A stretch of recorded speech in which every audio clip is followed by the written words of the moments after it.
நம்ம விஜய் இருந்துட்டு மல்லி மேல இப்போ பயங்கரமா கோவப்பட்டு கடைசியில வந்து இப்ப இந்த ஹனிமூன் ட்ரிப்பையே கேன்சல் பண்ணிட்டாங்க.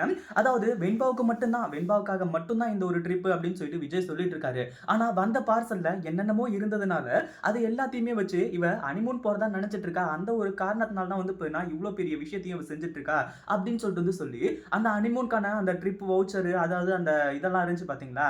அது எல்லாத்தையுமே அங்கேயே வந்து இப்ப விஜய் கிழிச்சு போட ஆரம்பிச்சுறாரு. கடைசியில என்ன இந்த ஹனிமூன் போறது வந்து இப்ப ஸ்டாப் ஆக ஆரம்பிச்சிருது. ஆனா அதே சமயம் விஜய் செஞ்சது எவ்வளவு பெரிய தப்பு அப்படின்ற ஒரு விஷயம் அவருக்கு தெரிய வரும்போது தான் இது எல்லாமே வந்து இப்ப நம்ம எதுக்காக பண்ணோம், மல்லியோட மனசை ஏன் அவ்வளவு ஹர்ட் பண்ணோம் அப்படின்னு சொல்லிட்டு வந்து நினைச்சு ரொம்பவே வந்து இப்ப ஃபீல் பண்ண போறாங்க. இதுல எந்த ஒரு சந்தேகமும் கிடையாது. ஏன்னா அந்த அளவுக்கு வந்து இப்ப இந்த இடத்துல பல விஷயங்கள் பல மாதிரி வந்து இப்ப நடந்துட்டு இருக்கு. அதனால என்ன நடக்குதோ அது எல்லாத்தையுமே வந்து இப்ப நம்ம மல்லியும் ஃபேஸ் பண்ணி தான் ஆகணும். ஏன்னா இங்க நடக்கிற ஒவ்வொன்றுமே புரியாத புதிராவே இருந்துட்டு இருக்கு. எங்கிருந்து வந்துச்சு, எப்படி வந்துச்சு, ஏன் வந்துச்சு அப்படின்னு சொல்றது தெரியாம. ஆனா அதே சமயம் மேலும் மேலும் நம்ம மல்லியை வந்து இப்போ தப்பானவங்களா காட்டுறதுல இந்த ரஞ்சிதாவும் ராஜேஸ்வரியும் வந்து இப்போ முக்கியத்துவத்தை கொடுத்துக்கிட்டு இருக்காங்க. அதுக்கு முன்னாடி என்ன பிளான் நடக்குது அப்படின்னு சொல்லிட்டு பார்க்கறதுக்கு முன்னாடி இப்பதான் நம்ம சேனலுக்கு ஃபர்ஸ்ட் டைம் வரீங்க அப்படின்னா கீழே இருக்க சப்ஸ்கிரைப் பட்டனை ப்ரெஸ் பண்ணிக்கோங்க.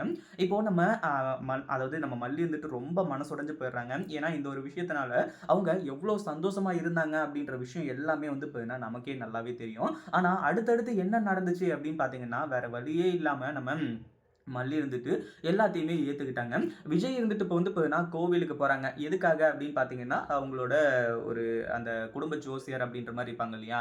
அவங்க வந்து இப்போ மீட் பண்றதுக்காக போறாங்க. அதுவும் யார் சொல்லி அப்படின்னு பார்த்தீங்கன்னா, நம்ம வித்யா அம்மா சொல்லி தான். அங்க போனதுக்கு அப்புறமா இப்போ அந்த ஜாதகத்த எல்லாத்தையுமே வச்சு பார்க்கும்போது, அந்த ஜோசியர் சொல்ற ஒரு விஷயம் என்ன அப்படின்னா, இந்த மல்லி மட்டும் உங்களோட வாழ்க்கையில வரல அப்படின்னா, நீங்க கண்டிப்பா உங்க பொண்ண இழந்திருப்பீங்க. அது உயிரோடவே இல்லாம கூட வந்து வெண்பா போயிருக்கலாம். அப்படின்னு சொல்லிட்டு எல்லாத்தையுமே சொல்றது மட்டும் இல்லாம மல்லி கிடைச்சது வரோம் அப்படின்ற மாதிரி எல்லாத்தையுமே சொல்றாங்க. இதை கேட்டதும் நம்ம விஜய்க்கு பயங்கர ஷாக்கு. அடுத்தது என்ன நம்ம மல்லியை வந்து அப்படியே முழுசா ஏத்துக்க தான் போறாரு.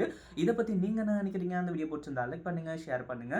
இப்பதான் நம்ம சேனலுக்கு ஃபர்ஸ்ட் டைம் வரீங்க அப்படின்னா சப்ஸ்கிரைப் பண்ணிக்கோங்க.